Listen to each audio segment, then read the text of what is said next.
টুনি টুনাকে বুদ্ধি দিল যে ঘরের ভিতরে কোনো কিছু নেই খাবারের জন্য।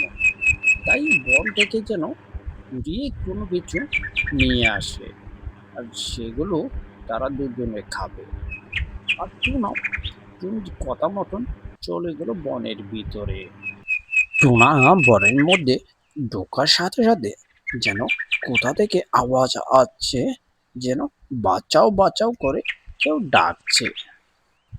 ওই গো, কে তুমি? ডাকছো? কোথা থেকে ডাকছো? আমি তো তোমাকে দেখতে পাচ্ছি না।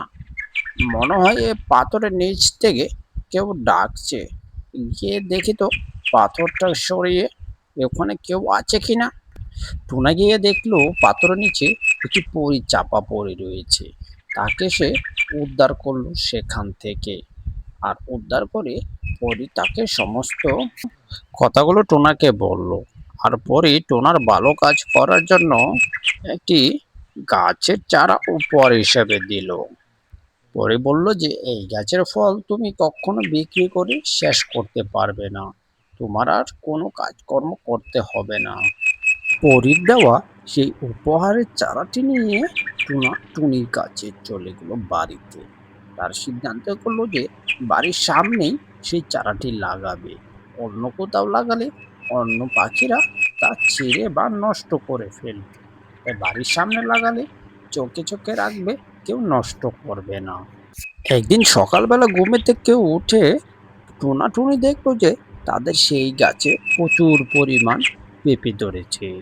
আর পেঁপেগুলো এত সুন্দর, লাল হলুদ টক টক টক টক করছে। তখন তারা সিদ্ধান্ত নিল যে এই পেঁপেগুলো বাজারে নিয়ে বিক্রি করবে। তাতে কিছু টাকা হলে তাদের অনেক সংসার খরচ চলবে। তাই টুনাকে দিয়ে বাজারে পাঠিয়ে দিল। টুনা বাজারে পেঁপে তোলার সাথে সাথে অন্যান্য পাখিরা এসে ভিড় জমাচ্ছে। এত সুন্দর পেঁপে আগে কখনো এই বাজারে দেখেনি। এভাবেই পেঁপেগুলো টুনা সমস্ত পাখিদের কাছে বিক্রি করে দিল। একদিন কাক টুনাদের বাড়িতে এসে দেখলো যে তার বাড়ির সামনে কত সুন্দর একটি পেঁপে গাছে পেঁপে ধরেছে, লাল টক টক করছে পেঁপেগুলো। তা দেখে লোভ না সামলে আশপাশ চাল তাকিয়ে দেখলো কেউ নেই। এই ফাঁকে সে পেঁপে পাড়ার জন্য যখনই প্রস্তুতি নিবে, তখনই হঠাৎ করে পেঁপে গাছ থেকে সেই জাদুর পরী এসে কাককে বলল যে এই গাছে পেঁপে যেন না ধরতে। যদি এই গাছের পেঁপে ধরে তাহলে এই জাদুর লাঠি দিয়ে তাকে পাথর বানিয়ে দেবে। আর কাকও ভয় পেয়ে তখন সেখান থেকে চলে গেল।